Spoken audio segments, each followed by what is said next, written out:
A last-minute scramble for hundreds of bills in Sacramento, what passed, what didn't, and what happens next. Silicon Valley companies fight back against the NSA surveillance programs in an attempt to salvage their reputations. Suspicious deaths and misconduct in nursing homes, the agency in charge of investigating now facing questions of neglect. Plus, from cutting-edge exhibitions to world premiere performances, Cy Musiker of KQED's The Do List reveals his top entertainment picks. I've been laughing, I've been crying, I've been living, I've been dying. They say tell the truth, they're lying. Coming up next.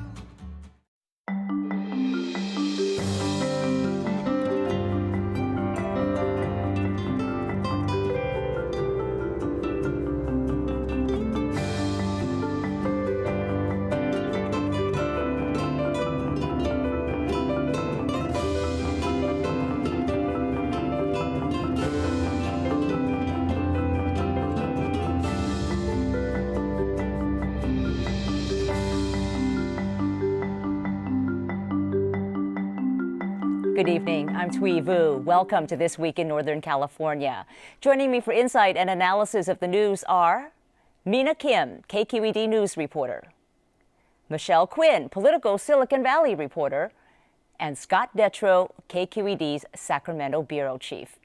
In Sacramento, the legislative session wrapped up this week after a flurry of bills and some 11th hour wrangling. Lawmakers reached agreement on some of the highest profile bills, including a deal that broke an impasse over a federal court order on prison overcrowding. Some of the other measures that were debated: increasing the minimum wage, regulating fracking, tightening restrictions on guns, limiting immigrant deportations, and even naming the western span of the Bay Bridge. Now, Scott, you spent some late nights at the legislative chambers this week. What were some of the winners? Well, the biggest surprise of the week was a deal struck yesterday to pass a bill allowing undocumented immigrants to have driver's licenses. That's something they thought would stall, but in the end, leaders got on board with and it passed. A bill got passed regulating hydraulic fracturing, which is the controversial process that could be powering a big oil boom here in California.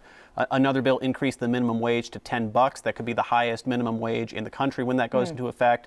And of course, a compromise solving the problem for now on the prison overcrowding system. California is under court order to move 9,500 prisoners out of its prisons by the end of the year. And what does that measure do to resolve the issue of the court order and how California is going to handle it? Well, it's almost a choose your own adventure. There's a plan A and a plan B, and instead of figuring out one of them, the lawmakers passed both plans and they're leaving it up to the judges to decide. Plan A is Governor Brown's proposal. That is to simply expand capacity, basically renting out private prison space, out-of-state prison space, and moving these inmates to those places. Plan B takes a longer-term approach, spends a lot of money on programs designed to keep people out of prison to begin with. But of course, that's not something that'll get the population down by the end of the year. So that involves asking the federal judges to give an extension. But they have given no indication they will give an extension. They have been very firm with California over the last year, saying, no, we set this deadline and we meant it and we really meant it. Scott, what does it mean? Does it mean if Plan A and Plan B don't work, that Plan C is let 9,000 people free? Well, the courts have warned that if California doesn't figure something out, they might step in and start releasing prisoners based on time served and things like that. However, one of these plans probably will work, because if the courts say, no, we're sticking to the deadline we've said over and over again, then California does have a system in place to move them out of the system. Of course, it'll cost more than $1 billion over 3 years, so nobody really wants to do that. Well, go ahead. What makes Governor Brown think they're actually going to give an extension after multiple attempts to try to get extensions on this and them denying the state? He's been very stubborn about this. The Supreme Court ruled on this a couple of years ago, and he's insisted he's going to try to bring it to them again. And of course, the Supreme Court typically does not rehear cases in such a short period of time. But the governor, Senate President Pro Tem Darrell Steinberg, and other officials have kind of winked and hinted that the phrase they used was smoke signals, that there have been some sort of messages passed between the federal judges and them about this solution. Because the truth of the matter is, and this is their argument, if California can figure out a long-term solution to keep the population down over several years, that's a win for everybody involved, and that's probably more important than an arbitrary deadline that has been set. It's definitely an issue that we've heard a lot about, but there were also some other winners. Their suspension of STAR testing in schools, that passed as well? That's right, setting up another fight with the federal government because by moving to a different system of testing, California is going away from the system that is used to publish results of how schools are doing. So the state got a very stern email or letter from the Secretary of Education saying you should really rethink this plan, and they went ahead with it anyway. Is there money involved with that? I mean, do the feds say, and by the way, we're not going to give you X amount? That's the stick that the federal government always uses when it comes to that's education policy, so that's something that's going to be figured out down the line. But they haven't been specific about how much they could withhold. That's correct. It was just kind of a very terse statement from Arnie Duncan. And gun control was also a big issue. What passed on that? About a dozen bills, actually. The most high-profile bill did not pass, and that would have put a background system in place, a background check system, rather, for bullet purchases. Just like when you buy a gun, you have to go through a background check. Anyone buying bullets would have to been pre-screened and put on basically a list of people who were allowed to buy bullets in California. Very controversial for gun rights advocates, so that's put on hold right now. But bills eliminating detachable magazines for assault weapons or modern rifles, depending on what side of the issue you're on, that passed. More restrictions on who can and can't have a gun, and a host of other limited measures. What other high-profile bills did not pass? Sequa Reform. Of course, Sequa is a wonky acronym that means the California Environmental Quality Act. It's been around for decades, and it's the system on how new projects are approved or not approved on environmental grounds. Business communities have been pushing to reform this for years. They say this holds the system up. This allows people to slow down projects they don't like. This is something Governor Brown wanted to do, but it's something environmental groups and labor groups stepped in, opposed, and that was basically put on hold. Some minor changes went into effect as part of a deal basically pushing through a new stadium for the Sacramento Kings, a new arena rather. But those big changes that the business community wants to see aren't going to happen this year. So given what passed and what did not pass, what does that reveal to you about how this Democratic supermajority is going to handle legislation from this point on? And there was a slew of immigration bills, for example, that passed. Sure. Yeah, the supermajority matters because you need that two-thirds vote to raise taxes. No major tax increases happened this year. That surprised some people. But a lot of issues that liberals care about did pass. The minimum wage is going up. A lot of bills dealing with undocumented immigrants. In addition to that driver's license bill, there are measures allowing undocumented immigrants to serve on juries, to be lawyers. So that's something that will certainly energize Latino voters throughout California, who are, of course, about to become the majority of people in the state. Okay, well, I know you're going to keep on watching this, and the governor has said he has signed most of the bills that passed. And when they're on break until when? Early January. Oh, nice long break. Yep. All right, Scott Detrow, thank you. Well, Silicon Valley companies are challenging the National Security Agency. This week, Yahoo and Facebook filed lawsuits at the Foreign Intelligence Surveillance Court, demanding that they be allowed to reveal more data about the surveillance orders they received from the NSA. Both Google and Microsoft have filed similar suits. Now, Michelle, what prompted Yahoo and Facebook to file this suit? And do you expect other high-tech companies to follow in their footsteps? What happened was the companies, I think a lot of the companies that were named in these leaked documents from Edward Snowden have been working behind the scenes, negotiating with the government to see what they can get in terms of getting documents, getting permission to have documents released. They can't release them or really speak about them because they're classified. So Google and Microsoft sued in June. Negotiations went back and forth with the government and they failed. And so Yahoo and Facebook joined this week. So that's what kind of prompted Yahoo and Facebook to join. But how are they framing their arguments? Is this a First Amendment issue for them? Yep, that's exactly right. They argue that they already have the right under the First Amendment to speak about things that happen to the company, and I guess and companies have First Amendment rights to speak about things that they do with their users. And they make that argument very clearly in their filings. There have been months and months of revelations on this, and people are upset. These companies are especially upset. But is there any indication that any of these policies are ever going to change in terms of the NSA activity that fuels all of this?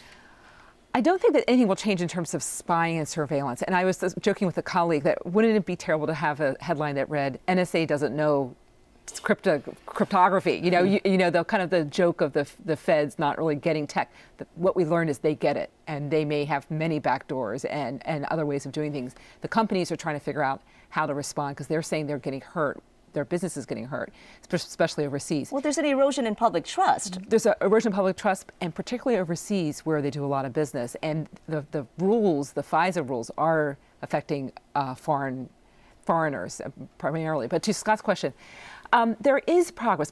I mean, the government has come a long way from where it was 3 months ago in terms of disclosure, creating a process, making promises in terms of annual disclosure. Many lawmakers are defending the government, but many are going crazy saying, we got to pass some bills. But is there a bigger is there some bigger policy debate? And that's kind of what you expect the Obama administration to do, to sort of convene a whole bunch of people to say, really, what do we want to do here? So far, at least in the courts, they've taken a very, we're not going to help. We're not going to do anything differently here. They're fighting. Well, and in fact, the White House has convened a commission to address these issues. But True. I also wanted to ask you about FISA, or the Foreign Intelligence Surveillance Court. So little is known about how they function, what they do. Right. So Yahoo and Facebook have now filed these suits. What happens next in FISA? Is there a normal court trajectory where they go through the normal lower courts and then it could go to the Supreme Court if it ends up there? There's a bunch of things that could happen. This is kind of a little wonky procedural, but what happens is that the government, there's a FISA review court. So say Yahoo, Google, Facebook, and Microsoft get a response they don't like. Say the FISA court says, no, forget it, you don't have any special privileges or permission. They can take it to the FISA review court. Then they can take that to the Supreme Court. Then, or separately, they can sue the government in district courts. So there are other methods. The other thing they could do is they could just speak. They could just exercise their First Amendment right or ask their users to complain. And they've done that before. But if they speak, they could land in jail. They could. I mean, that would be a pretty big deal. And not where a lot of executives of public companies want to be. They don't want to be, blamed for treason. Right. And treason's the word that Marissa Mayer of Yahoo used this week. She said, if I told you what I know, I could be thrown in jail. Is there any thought in the tech community, in the government community, about what percentage of the leaks we've seen at this point in terms of the raw documents that fueled the story to begin with from Edward Snowden? Or is that something just Glenn Greenwald knows and just keep it to himself? I would like to know the answer to that. Are we halfway done? Are we almost done? Are they just milking more? Who knows what that guy got before he left? But he planned it because this is a lot more. It keeps coming out. Do you have any sense of just like the extent to which it really has hurt these companies' bottom lines in terms of their inability to disclose the information that they want about their involvement with NSA? That is a great question. There have been studies of, say, how it's hurt their cloud business in Europe and Asia, where there's some, estimations. But the companies keep repeating that they are being hurt and have been hurt. But in terms of actual dollar amounts, I don't know the answer. All right. Well, we will keep watching because the revelation seems to keep coming. Yes, all right, true. Michelle, thank you. The Center for Investigative Reporting and KQED have uncovered troubling revelations about how state regulators handle suspected abuse by nursing assistants and in-home health aides. California's Department of Public Health routinely failed to adequately investigate allegations of violence against nursing home patients like Elsie Fossum. Her face looked like Muhammad Ali did a dance on it, and you could see knuckles. Her eyes were so badly swollen and just hanging, and she was miserable. It was very sad to see. Mina, you broke this story along with Ryan Gabrielson at CIR. How common is this type of abuse, and what happened to Elsie? Well, in the case of Elsie Fossum, the case where clearly there were concerns about abuse, you heard one of the staff members at the assisted living facility where she lived talk about how she's convinced that Elsie Fossum was beaten. Her case sat on the shelf in the Southern California investigation section of the California Department of Public Health for 6.5 years. And when I say 6.5 years, that means that the case was closed in February of this year, and the decision was to take no action against the caregiver. And when you ask about how many cases there are, I mean, one of the things that both Ryan and I found when looking at the cases was that the number of revocations of certifications for caregivers dropped dramatically from where it was prior to addressing what the department regulators say is a backlog of cases that built up between 2004 and 2008. So just to give you an example, prior to that, about a quarter of the cases of the complaints against caregivers resulted in revocations of certifications. Once they started addressing what had developed as a massive backlog of complaints, suddenly those revocations dropped dramatically, and you were seeing only about 7 to 9% of cases where revocations occurred. So what do you think was happening? Were they just telling investigators to dismiss the cases without thoroughly investigating them to clear the backlog? Well, that's essentially what one whistleblower said to us. He said that he was being told to close cases from his desk, meaning with little more than phone calls, because they needed to address this backlog immediately. Staff was prohibited from traveling to the facilities, and as you can probably guess, an investigation is very hard to conduct if you're not able to actually go to the site, look at the layout of the room, talk to people who may have been there, and talk to potentially the victim or the victim's family members. How many investigators does the department have, and how has that number changed over the years that you're looking at? You know, the department says that they have increased the number of investigators that they have and that it's more than 20 now. But when I spoke with Ron Chapman, head of the California Department of Public Health, and asked him specifically how many people were dedicated to the Southern California office where this backlog was the worst, that isn't to say that there aren't problems in Northern California cases, but where the backlog was the worst, he could not give me an answer in terms of the number. And when I actually visited the office with Ryan, Ryan had been there twice, I went there once. Both times there were hardly anyone there. There was one person there on one visit, and no one was there when I went. It was Where were they? We don't know. I mean, we know that a lot of the cases are now being handled out of Sacramento, which also causes concern because you need to be able to have investigators respond quickly to the sites when there are allegations of abuse. Are we talking about, is this all a result of California's budget problem? I mean, is this about the spigot of money that lawmakers or bureaucrats have had to do more with less all the time? Certainly resources was one of the things that Chapman pointed out that led to the backlog that sort of caused this cascade of very cursory reviews of cases. But he also admitted that poor management is to blame as well, and that there wasn't good use of the resource that they actually had. So he was actually very willing to say that CDPH had a lot of problems and that they're trying to address them. So then what happens now? This is troubling on so many planes. What's the reaction been from families of these folks who had their cases often dismissed or closed without any investigation, really? Well, there is a lot of concern. Of course, there's a lot of anger and outrage. There's a desire to demand more and to have the public demand more from the Department of Public Health, because they are the agency that has the power to take action against caregivers who are accused of abuse or neglect or even murder. I mean, they are the agency that has to do that. So there's that. And then they're also asking for, what they can do to ensure the safety of their loved one in the face of a failing department, and things that, the only thing that has come out, even the government official who was in charge of protecting people said that, the only thing that he can tell people to do in the face of a failing department is to be vigilant about the care that their loved one is receiving. Are there any signs that reforms will happen as a result of this report? There have been a couple of lawmakers that have started discussions about this. We're hoping that goes further and that this really shakes things up at the department. Okay. Well, I know you'll stay on this along with CIR, and we'll see. Maybe in a year or two, something will change. Mina, thank you. The Bay Area Fall Arts Calendar is jam-packed with anniversaries, big-name acts, and world premieres. I sat down earlier with KQED Cy Musiker, host of the Do List, to find out his top picks for the best in music, dance, theater, and more this season. So, Cy, I know you've been doing some studying. What a tough job you have looking at all this stuff. We have a lot of fun. We do.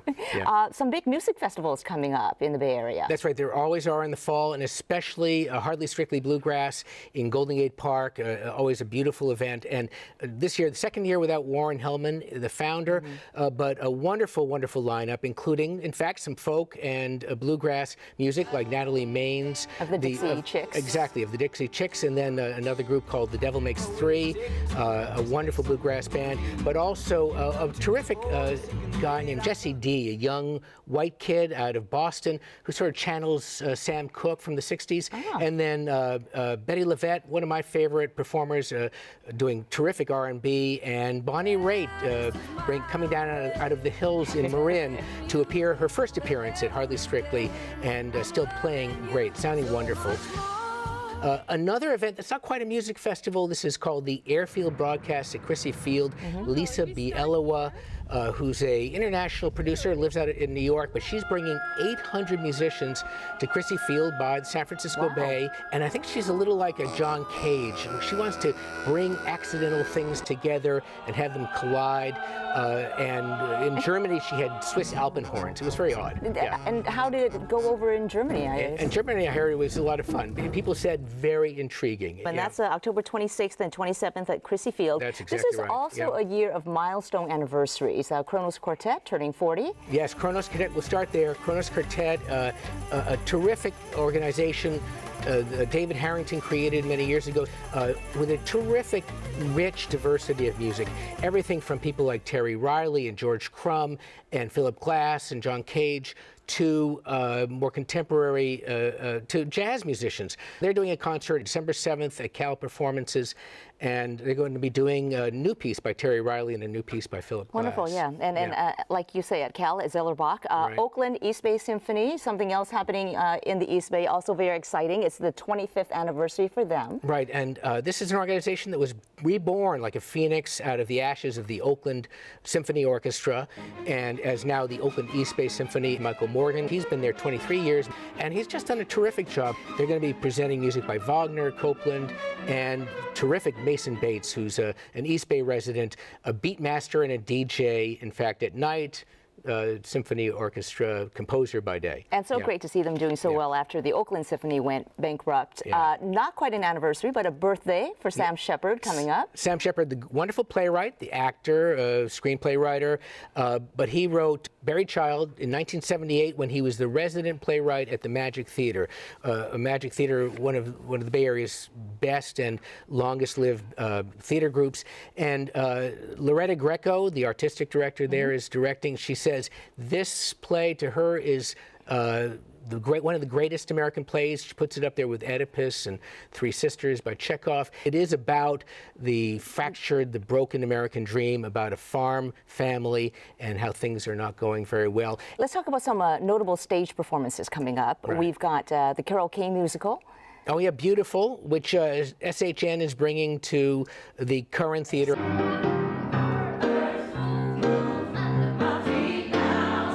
This is the bio musical about Carole King, and I'd have to say, you know, this is sort of geezer jukebox musical supreme. I was in college when the album Tapestry first came out by Carole King, and it was our soundtrack, you know. And this is a woman who'd worked in the Brill Building with so many other great songwriters and wrote songs for the Shirelles and so many others, and then became a pop star herself. And we'll have to see how this works out, whether it's as good a story to tell as the music is. But the producers will have a chance to try this out before they take it to Broadway. Wonderful. I know you're excited about Joe Good as well. Joe Good doing Dance. This is his world premiere for him, a piece called Hush. Joe Good does these fabulous pieces that tell a story, that bring in text. He's working with the sound effects artist Sudu Tawari and the composer Ben Juodvalkis. I can say that. Yes. Tell me. A cool exhibition that you were telling me about. The Oakland Museum, there's going to be a cinematic study of fog, is that right? Right, well, they have a massive show at the Oakland Museum of California, Above and Below, about 6,000 years of history and about San Francisco Bay. It includes these wonderful videos, including this fabulous 3-hour tour of every inch of San Francisco shoreline, cinematic study of fog, plus foghorns. And what's another exciting visual arts exhibit that you've noticed? I'm very excited about Carrie Mae Weems, a terrific photographer, African-American woman who for many years now, decades, has been staging these strange little dramas in black and white photos with captions about race and class in America. The captions just make the story that's being told in the photograph even more complicated. And this is her largest retrospective ever, more than 100 pieces, including videos she's done. And I just think it's going to be one of the best things of the fall at the Cantor Arts Museum at Stanford. So that gets us down to the South Bay as well. I'm thrilled. That's going to be there in October through January. It should be spectacular. It covers 3 decades of her life's work. That's right. Know that there are many more recommendations on the Fall Arts page. And how do people get to that? They go to that at kqed.org/arts. And there's a bunch of pics from both me and David Wiegand, and then a number of other great arts writers covering the arts in the Bay Area. Yeah. Wonderful. All right, I'm sure you're going to all of those events. Cy Musiker. I wish I could. Thanks so much, Troy. Thanks so much. And that is all for tonight. I want to thank all of my guests for being here tonight. And really a big thanks to you, our loyal audience all these years. Tonight we mark a milestone here at KQED with the final broadcast of This Week in Northern California. It was hosted by Belva Davis for much of its 24 seasons, and it's been a privilege for me to follow her and sit in this chair. After tonight, we'll be off the air for a month to prepare for a new chapter. On October 18th, we launch a new program, Kqed Newsroom. As host, I'll be joined by senior correspondent Scott Schaefer. We'll continue to provide thoughtful analysis of current affairs with additional field reporting and newsmaker interviews. And starting this month, Scott and I will be on location throughout the Bay Area with a series of forums called Open Newsrooms to hear your thoughts about the issues and challenges in your communities. Please go to kqed.news.org for more information. So for now, goodbye, and we plan to see you on Friday, October 18th for the launch of KQED Newsroom in our new time slot, 8 p.m. I'm Thuy Vu. Thanks so much for watching. Good night.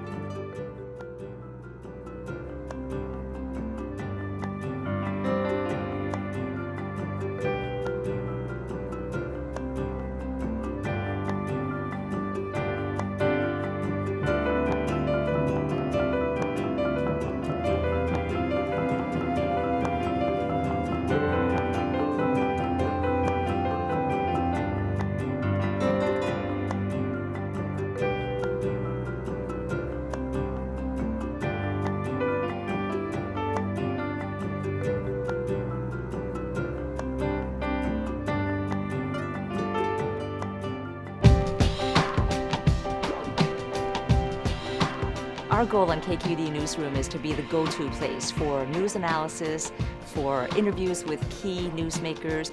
We're not just going to be talking at our viewers and our listeners, but we're going to be talking with them. KQED Newsroom is going to be a really exciting collaboration between the different platforms of KQED, radio, television, and online. Join us for KQED Newsroom. Premieres October 18th at 8 p.m.